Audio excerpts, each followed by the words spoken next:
On a tous en tête ce à quoi ressemblent les Beatles sans pour autant les écouter. Il faut dire que leur image fait partie intégrante de la pop culture. Notamment grâce à leur coiffure emblématique des années 60 qu'ils portaient au début de leur carrière qu'on leur associe si facilement. Mais cette diffusion de leur image, elle se fait principalement par la photographie. Il faut bien avoir en tête que dans les années 60, les Beatles c'est les personnalités populaires les plus influentes au monde. Si bien que le phénomène il intrigue et l'essor de la mondialisation grandissante permet une large diffusion de leur image. Cette diffusion passe en grande partie par les médias traditionnels, comme la télé ou les journaux. En 10 ans de carrière, c'est des milliers et des milliers de clichés qui ont été capturés par des journalistes, et parfois même par des fans. C'est pourquoi je vais m'intéresser aujourd'hui à certaines de ces photos, qui sont pour certaines ancrées dans la culture populaire ou dans l'imaginaire collectif. Et d'autres seront un peu moins bien connues, mais pas forcément moins intéressantes. L'idée est pour moi de revenir sur ces photos, essayer de les analyser, de raconter leur histoire si elles en ont. À travers cette vidéo, on va vite se rendre compte que faire l'histoire des photographies du groupe, c'est en grande partie faire l'histoire du groupe. Ma vidéo sera peut-être un peu plus décousue que les dernières, mais je vais faire en sorte que les photos qui se suivent aient un lien un peu logique entre elles. D'abord, quand j'ai commencé l'écriture de cette vidéo, je me suis penché sur internet en écrivant des choses comme Beatles Iconic Pictures, pour avoir une idée des photos les plus emblématiques dont je pourrais parler. Et sans grande surprise, c'est la fameuse photo d'Abbey Road avec les 4 Beatles qui traversent sur le passage piéton qui revient systématiquement en premier. En fait, c'est assez incroyable de se dire qu'une simple photo d'un groupe de personnes traversant un passage piéton soit aussi populaire. En fait, sûrement que sa simplicité, elle y est pour quelque chose. Traverser la route, c'est un acte banal et d'un certain point de vue, en fait, on peut tous s'y identifier. Cette photo, elle est tellement ancrée dans l'imaginaire collectif et dans la culture populaire qu'on a tous au moins un exemple de parodie, de reprise ou de clin d'œil à cette pochette. Que ce soit des illustrations par centaines dans la plupart des univers culturels populaires, des Simpsons à Tintin en passant par Disney, ou encore des artistes parodiant directement la pochette d'albums comme le client Kanye West et son album live enregistré dans le studio Abbey Road, Late Orchestration. Ou encore Paul McCartney lui-même et son album Paul is Live, illustrant McCartney traversant dans l'autre sens le passage piéton avec sa chienne Martha. Mais la liste est encore longue. La photo d'Abbey Road est aussi et surtout un monstre de produits dérivés, et notamment beaucoup de vêtements, que ce soit en pull, en t-shirt ou encore en chaussettes.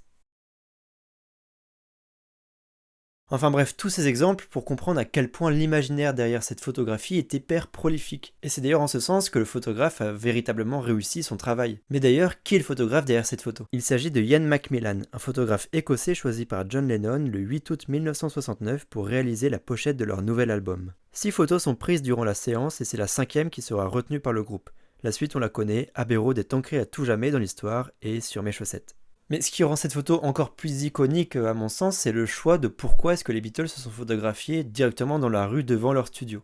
En fait, à l'origine du projet, l'album devait s'appeler Everest, en référence aux marques de cigarettes fumées par leurs ingénieurs du son. Un voyage au pied de l'Himalaya était alors prévu pour photographier le groupe au pied de l'Everest, mais la motivation, elle manquait carrément. En fait, ils avaient la flemme de faire autant d'efforts et dépenser autant d'argent pour une simple photo, tout en sachant que les tensions toujours plus croissantes au sein du groupe ne facilitaient pas la discussion autour de ce projet. Il est alors convenu de prendre la photo directement à Londres, là où les Beatles viennent d'enregistrer leur album, dans un souci de facilité et de simplicité.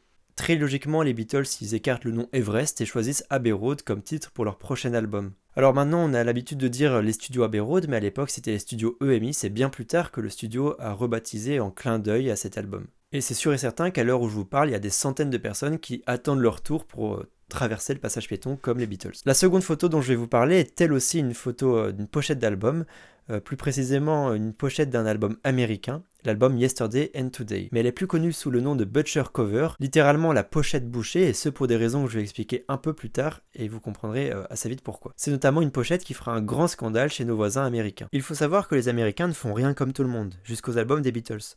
Pendant les premières années de leur carrière, les 6 premiers albums que les Beatles ont produits jusqu'à Revolver ne paraissaient pas aux États-Unis comme ils paraissaient dans le reste du monde. Tout ce bazar donc à cause de décisions et d'administrations chaotiques au niveau des maisons de disques. Enfin bref, tout ça c'est assez questionnable, surtout quand on analyse la pertinence des albums américains. Déjà ils étaient plus courts et surtout ils respectaient jamais la tracklist, c'est-à-dire donc la liste des chansons et l'ordre établi par les Beatles dans leurs albums originaux. Ce qui fait que la maison de disques des Beatles aux États-Unis, donc Capitol, faisait des mélanges des albums parus en Angleterre et enfin en Europe et dans le reste du monde, donc faisait des albums plusieurs en un et ça faisait un espèce de mélange pas vraiment agréable à écouter puisqu'il n'y avait aucune cohérence en fait dans ce qui dans les tracklists. Ce qui fait que Yesterday and Today, donc l'album dont je vous parle, c'est un mix entre les albums Help, Rubber Soul et Revolver. Évidemment, ce traitement réservé à leur album ne les satisfait absolument pas. Ils ont donc décidé d'envoyer un pic aux entrepreneurs du label américain Capitol. Avec l'aide du photographe Robert Whittaker, ils imaginent une photo qui pourrait être un pic, un signe de mécontentement, et c'est donc comme ça que naît la pochette bouchée. Sur cette photo, on y voit les Beatles habillés en blues, entourés de poupées décapitées et ce qui semble être des carcasses d'animaux. Cette scène de boucherie ferait donc référence à la manière dont les chansons du groupe sont utilisées par Capitol pour les assembler dans des albums absurdement arrangés. Fun fact, la première idée concernant cette pochette d'album, c'était la décapitation en bonne et due forme de Paul McCartney, mais il n'y a que John Lennon qui était chaud. Malgré une réticence initiale de la part de Capitol, les Beatles ils ont quand même forcé pour faire en sorte que l'album paraisse sous cette forme. Ils ont cédé. Alors l'album paraît le 20 juin 1966 dans un premier tirage de 750 000 exemplaires. Et comme vous vous en doutez, les Américains sont scandalisés par cette photo. Bah oui, c'est bien connu. Eux qui sont si purs ne peuvent pas tolérer une telle violence. Durant ce laps de temps, juste à la sortie de l'album, il y a quand même des milliers d'exemplaires qui sont vendus, avant qu'au Capitole réagisse et fasse machine arrière et rappelle toutes les copies pressées des magasins dans leurs usines, dans le but de les détruire ou de les stocker. Les Beatles sont alors obligés de refaire une nouvelle pochette et c'est finalement une photo plus sobre et plus acceptable pour les Américains qui est alors choisie, mais évidemment beaucoup moins originale. L'album est alors recommercialisé à un détail près. Parmi les 750 000 exemplaires, tous n'ont pas été détruits. Certaines usines ont simplement collé la nouvelle photo sur l'ancienne pochette, ni vue ni connue. Évidemment, les gens s'en sont très vite rendus compte et se sont amusés à décoller avec de la vapeur la nouvelle photo pour dévoiler en fait l'ancienne pochette. Ce qui fait que malgré l'interdiction initiale, certaines copies originales étaient toujours en vente. Cette histoire elle est amusante parce que c'est la première fois qu'un album des Beatles n'est pas rentable pour Capitol. En fait, ils sont carrément même en déficit parce que le taux de remplacement a été évalué à 2 millions de dollars à l'époque. Cette mauvaise opération de la part de Capitol a sûrement permis un changement de paradigme parce que l'album Yesterday and Today est le dernier à paraître sous cette forme aux États-Unis, puisque les prochains albums sortis aux États-Unis seront ceux produits par les Beatles. En fait, c'est assez fou de se dire qu'une simple photo choisie pour une pochette d'album peut avoir autant de conséquences dans un pays, et pas du tout dans le reste du monde. De nos jours, cette pochette d'album avec la pochette bouchée, elle est très prisée par les collectionneurs, et si elle est en bon état, elle peut se vendre jusqu'à 75 000 $. Maintenant que j'ai parlé de pochette d'album, j'aimerais me focaliser sur d'autres photos prises dans des moments totalement lambda, sans avoir d'objectif derrière celle-ci. Malheureusement, je pourrais pas créditer tous les photographes parce que je pense que le temps a dû les invisibiliser. La première d'entre elles est celle-ci, une très vieille photo capturée le 6 juillet 1957 où l'on y voit un jeune John Lennon, alors âgé de 17 ans, en train de chanter et de jouer sur sa première guitare. Il est entouré d'autres musiciens, principalement des amis d'enfance et d'école. Tous ensemble, ils forment alors les Quarrymen. À l'époque, ils étaient tous plus ou moins mineurs, sans trop d'argent, en jouant de la musique avec les moyens du bord, en mélangeant plusieurs styles musicaux, du blues au folk, en passant par la country. Ce mélange d'horizons musicaux mené par les jeunes gens d'après-guerre constitue le genre musical du skiffle, ou skiffle, caractérisé par une spontanéité et une volonté de faire de la musique populaire, et ce malgré des moyens très limités, laissant alors place aux instruments de fortune comme des planches à laver que les musiciens vont frotter pour marquer la mesure, ou des instruments à cordes bricolés à la maison. Ce style musical, il est donc très populaire chez les jeunes à partir de la fin des années 50 en Angleterre. Les Quarrymen sont donc un groupe de skiffle comme il en existe des dizaines à Liverpool et des centaines en Angleterre. À la seule différence près, c'est que ce groupe il a été fondé par John Lennon. Et qui sait ce qu'il serait devenu sans les événements du 6 juillet 1957, date fatidique à laquelle cette photo a été capturée. Ce jour-là, les Quarrymen y participent à une fête de quartier organisée par l'église St. Peter's dans une banlieue de Liverpool. Ils se produisent donc devant des amis, de la famille, enfin bref, les habitants du quartier. Et sont sans doute en réalité bien anecdotiques face aux autres événements de la journée. Les tambolas, les déguisements, les fanfares ou les autres concerts. Pourtant, malgré ça, ils ont été suffisamment attractifs pour intéresser un autre jeune de 15 ans, originaire de Liverpool, qui lui aussi s'intéresse à la guitare et à la musique en particulier. Vous l'aurez sûrement deviné, son nom c'est Paul McCartney. En fait, cette photo elle est vraiment incroyable parce qu'elle représente le moment exact où Paul McCartney rencontre pour la première fois John Lennon. À la suite de ce concert, Paul McCartney ira à la rencontre de John Lennon et il sera accueilli quelques jours plus tard dans le groupe des Quarrymen, formant rapidement un duo complémentaire avec John Lennon. La prochaine photo que je veux vous présenter date du 22 août 1962 et représente la première photo des Beatles dans leur configuration finale. Ringo Starr, le nouvel arrivant à la batterie, remplace alors Pete Best, considéré comme trop mauvais par leur manager. George Harrison était arrivé quelques années plus tôt, lorsque le groupe s'appelait encore les Quarrymen. Le groupe de skiffle a lentement évolué vers un groupe de rock, délaissant les planches à laver au profit des amplis Vox et des guitares et basses électriques. Durant son histoire, le groupe des Quarrymen il a compté de nombreux musiciens, mais la formation centrée sur John, Paul et George trouve rapidement stabilité au début des années 60. La photo n'a rien de particulier en soi. On peut noter quand même que le groupe se produit dans le Cavern Club, le fameux club de Liverpool pouvant se vanter d'être la salle de concert ayant le record de performance du groupe, soit plus de 290 fois en moins de 2 ans. C'est à partir de 1963 que les Beatles abandonnent la salle du Cavern Club par manque de place. 3 ans après, ils remplissaient un stade à New York, devenant le premier groupe performant dans un stade de sport.